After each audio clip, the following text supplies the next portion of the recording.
How to find and access TikTok Shop on your Android device. So first of all, simply open your TikTok app. Then if you're eligible, there will be a shop icon right over here in the top menu. Here, as you can see, there is a For You page following community theme. There should be a shop page right over there. If you don't find it there, don't worry. Go to your profile section, and if you're also eligible, you will find over here.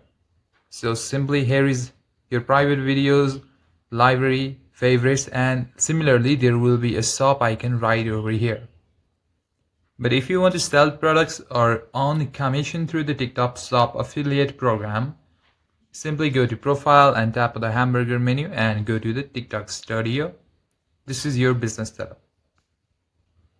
Now here you'll find different ways to get paid and different services that you can develop when you're live, subscription basis, video gifts, and many more.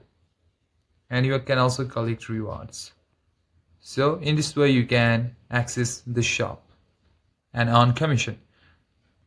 However, there is also a criteria. You must have at least 1,000 followers and must be at least 18 years old, and your account must be in good standing with no recent community guideline violations.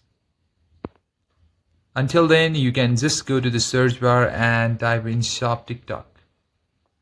And you can just find products right over here, and you can just go to the pages of users' official account and see the products that you like and directly DM or order it easily. And that's it, guys. In this way, you can easily access and find TikTok Shop on your Android device.